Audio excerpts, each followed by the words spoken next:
আল্লাহ বলছেন মানুষের হিসাব নিকাশের সময় একেবারে নিকটে চলে এসেছে, ওহুম ফি গাফলাতিন মুরিদুন, অথচ তারা গাফিল হয়ে সেই দিন থেকে মুখ ফিরিয়ে আছে। তার মানে আল্লাহ সুবহানাহু ওয়া তাআলা বলতে চাচ্ছেন, বান্দা তোর হিসাব নিকাশের সময় কিন্তু একেবারে দ্বার প্রান্তে চলে এসেছে। আল্লাহ বলছেন ইকতারাবা লিন্নাসি হিসাবুহুম। এই আয়াতটা তো আল্লাহ আজ থেকে 1450 বছর আগে নাজিল করেছে, যেটা রাসূলকে জানানো হয়েছে। তার মানে কিয়ামত আর কতটা নিকটে আছে। আজকে যদি সে আয়াত হতো, আল্লাহ সুবহানাহু ওয়া তাআলা এটা বলতো না যে ইকতারাবা, আল্লাহ বলতো কাদ ইকতারাবা, এই তো একেবারে নিকটে চলে এসেছে। বা আরো আল্লাহ সুবহানাহু ওয়া তাআলা এমন সেন্টেন্স ব্যবহার করতো যেটা হয়তো আমরা বুঝতে পারবো যে হয়তো আগামীকাল, হইতে পারে খুব নিকটে, এমন হতো। 1450 বছর পার হয়ে গেছে, এই আয়াত এই কোরআনে রয়ে গেছে। আল্লাহ বলছেন ইকতারাবা লিন্নাসি হিসাবুহুম ওয়া হুম ফি গাফলা, তারা গাফিলতিতে আছে। মুরিদুন, যার ফলে তারা মুখ ফিরিয়ে আছে। মা ইয়াতিম মিন যিকরিম মির রাব্বিহিম মুহদাসিন ইল্লা ইসতামাউ ওয়া হুম ইয়ালআবুন। আল্লাহ সুবহানাহু ওয়া তাআলা বলছেন যখনই তার রবের পক্ষ থেকে কোনো আদেশ তাদের কাছে আসে, কোনো উপদেশ আসে নতুন করে, তখন তারা কি করে? ইল্লা ইসতামাউ ওয়া হুম ইয়ালআবুন, তারা শুনে তো বটে কিন্তু কিভাবে? খেলার ছলে। আমি অনেকদিন ভেবেছি যে দুনিয়ার সাথে আল্লাহ লাইভ শব্দটা কেন বারবার ব্যবহার করেছে। ওটা পুরো ডিটেলস আজকে হয়তো বলবো না, দুনিয়ার হাকিকতের মধ্যে গিয়ে বলবো। লাইভ, আল্লাহ বলছেন দুনিয়াটা হচ্ছে খেলতামশার জায়গা, দুনিয়াটা হচ্ছে মাতাউল গুরুর। এই শব্দগুলো আল্লাহ কেন ব্যবহার করেছে? আমি আমার লাইফের খেলতামশার যুগটাকে একটা স্মরণ করেছি, তখন আমার বিষয়টাকে বুঝতে সহজ হয়েছে। আল্লাহ যে বলেছে মা ইয়াতিহিম মিন যিকরিম মির রাব্বিহিম মুহদাসিন, আল্লাহর পক্ষ থেকে যখনই তাদের কাছে কোনো নতুন উপদেশ আসে, ইল্লাস্তামাউ ওয়া হুম ইয়ালআবুন, তারা শুনে তো বটে কিন্তু খেলতামশার ছলে। এই কথাটা আল্লাহ সুবহানাহু ওয়া তাআলা বলেছে নতুন কোনো উপদেশ আসলে। এখন তো আমাদের কাছে নতুন উপদেশ আসবে না, বরং নতুন করে যখন আপনাদেরকে এই কথাগুলো শোনানো হয় মসজিদ থেকে, মেম্বর থেকে, তখন আপনি ঠিক ওই খেলতামশার ছলে কথাগুলো শোনেন, খেলতামশার ছলে। সুবহানাল্লাহ। কেন আল্লাহ সুবহানাহু ওয়া তাআলা এটা বলেছে? আমার একটা লাইফ কেটেছে এরকম, যেটা আমরা ছোট থেকে ইসলামিক ওই কাঠামোটা পাইনি। আমাকে যখন বাজারে পাঠাতো তখন ভিডিও গেমসের যুগ ছিল, ওই যে বক্সের মতো একটা টিভির মধ্যে গেমস খেলতো, টাকা দিয়ে 2 টাকা করে গেমস বা কিছু। ওটার প্রতি একটা চস্কা আমার হয়ে গিয়েছিল, বা একটা মন ঝুঁকে গিয়েছিল। বাসা থেকে প্রায় 1.5 কিলোমিটার হবে, সেখানে যেতে হতো বাজার করতে। তো আমার দাদি যে টাকা দিয়ে বাজার করতে পাঠাতো, তার মধ্যে থেকে 10-12 টাকা তো আমার পকেটে রেখে নিই আমি, যেহেতু গেমস খেলতে হবে। সুবহানাল্লাহ, 8টা বাজে হয়তো বাজারে গিয়েছি, ওই গেমসের তালে পরে, খেলতামশা পরে দেখা যাচ্ছে যে 11:30 বেজে গেছে। আমার খবরই নেই যে আমাকে বাজার করে বাসায় ফিরতে হবে। তারা অপেক্ষা করছে, গেলে পাক শাক হবে, মাছ করবে, তারপর আমাকে। আর সবচেয়ে বড় ব্যাপার হচ্ছে আমাকে যে জবাবদিহিতা করতে হবে যে 2 ঘন্টা তুই কোথায় ছিলি, এতক্ষণ কই ছিলি তুই। এই জবাবদিহিটা তখন আমাদের মাথায় কাজ করে না। কিন্তু প্রত্যেকের লাইফে এমনটাই হয়। খেলতামশায় যখন মানুষ লিপ্ত হয়, ও এত বেশি ঝুঁকে যায়, তখন ওকে কি কাজের জন্য পাঠানো হয়েছে ওইটা ভুলে যায়।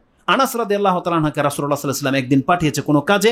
আনাস রাদিয়াল্লাহু তাআলা আনহু ছোট 10 বছর বা 7-8 বছরের ছেলে, খেলতামশায় লিপ্ত হয়ে গেছে। রাসূল সাল্লাল্লাহু আলাইহি ওয়াসাল্লাম পেছন দিক থেকে এসে তার এই জায়গাটাতে হাত দিয়ে বলছে, ইয়া উনাইস, বা এর ভাষায় বলেছে, তোমাকে একটা কাজ করতে বলেছিলাম।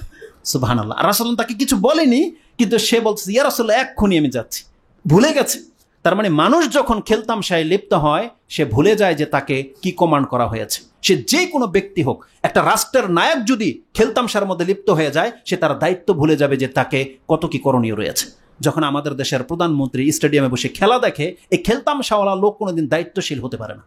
যে কেউ হোক, খেলতামশার সাথে যারা জড়াবে তারা কোনোদিন তাদের দায়িত্ব পুরো করতে পারবে না, সে যেই লেভেলের লোক হোক না কেন।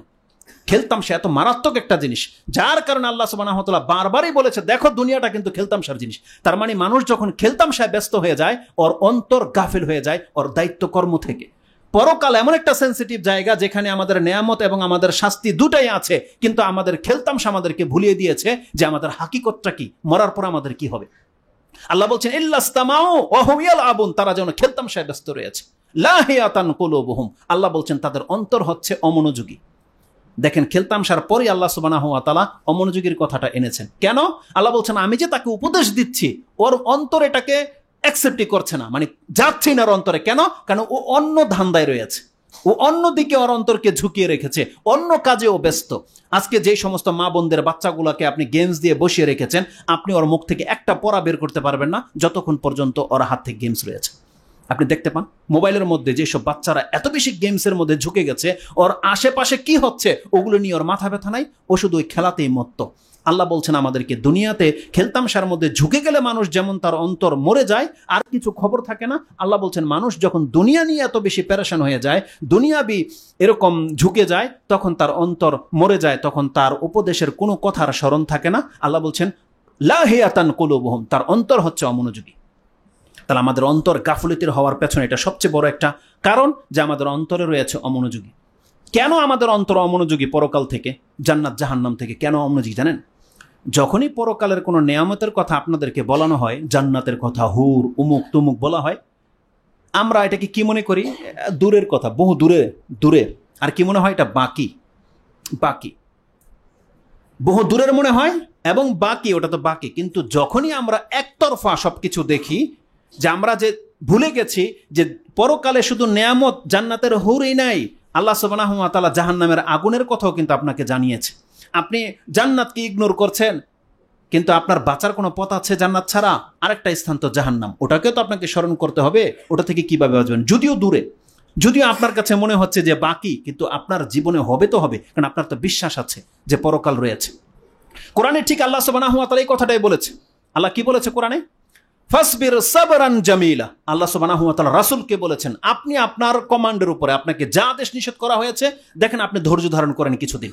ফাসবির সাবরান জামিলা, এবং উত্তমভাবে ধৈর্য ধারণ করেন। সুবহানাল্লাহ, রাসূলকে নিজের চোখে জান্নাত জাহান্নাম দেখানোর পরেও আল্লাহ এই কথা বলেছে যে আপনি ধৈর্য ধারণ করেন, টিকে থাকেন। তার মানে দুনিয়ার ফিতনা, দুনিয়ার চাহিদা বা এই ফিতনাগুলো এত মারাত্মক, নিজের চোখে জান্নাত জাহান্নাম দেখে আসার পরেও আল্লাহ তাকে তালকিন করেছে ফাসবির সাবরান জামিলা, পরকালের জন্য আপনি উত্তম ধৈর্য ধারণ করেন। ইন্নাহুম ইয়ারাউনা বাঈদা ওয়া নারাহু কারিবা। আল্লাহ বলছেন ইন্নাহুম ইয়ারাউনাহু বাঈদান ওয়া নারাহু কারিবা, তারা ভাবছে যে পরকাল বহু দূরে, শাস্তি আর জান্নাত। আল্লাহ বলছেন অনারাহু কারিবা, কিন্তু আমি দেখছি অত্যন্ত নিকটে। তার মানে আমাদেরকে আল্লাহ সুবহানাহু ওয়া তাআলার মতো করে দেখতে হবে, কারণ আল্লাহ হচ্ছেন স্রষ্টা। এতটা নিকটে জান্নাত জাহান্নাম। রাসূল কি বলেছে? আল জান্নাতু আকরাবা ইলা আহাদিকুম মিন শিরাকি নালিহি ওয়ান নারু মিসলা যালিক। রাসূল সাল্লাল্লাহু বলছেন জান্নাত তোমার জুতার ফিতার চাইতেও নিকটে এবং জাহান্নামও তদ্রূপ। তার মানে জান্নাত জাহান্নাম আমাদের একসাথে ঘোরে, জাস্ট রুহটা বেরিয়ে গেলেই শুরু হয়ে যাবে পরকালের রেজাল্ট। এতটা নিকটে, কিন্তু আমরা সেটাকে দূরে ভাবছি। তওবার যেই আলোচনা রয়েছে আমার, ওটা আবার ইনশাল্লাহ আপনাদের মসজিদে হয়নি এখন পর্যন্ত, সেটা রিপিট করবো, আপনাদেরকে আমি দেখাবো যে একজন ব্যক্তি ফাঁসির রায় হয়ে আছে, আগামী মাসের অমুক তারিখে তার ফাঁসি হবে, মৃত্যু হবে।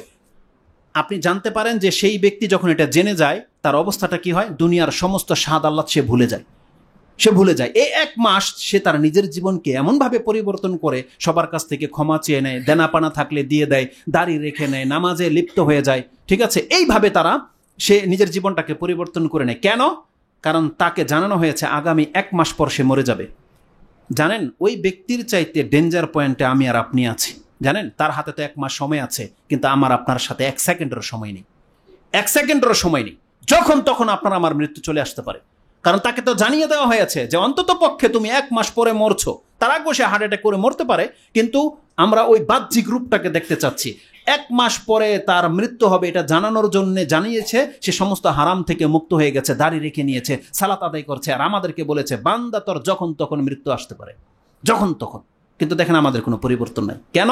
কারণ ওই খবরটাকে ওই জেলে কয়েদি ব্যক্তি যেইভাবে অন্তর থেকে বিশ্বাস করে নিয়েছে না, আমরা ওইভাবে বিশ্বাস করতে পারিনি।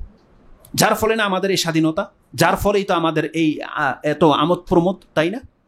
আল্লাহ সুবহানাহু ওয়া তাআলা বলছেন ইন্নাহুম ইয়ারাউনাহু বাঈদান, তারা এটাকে দূরে দেখতে পাচ্ছে, ওয়া নারাহু কারিবা, আমি দেখতে পাচ্ছি সেটা খুব একেবারে নিকটে চলে এসেছে।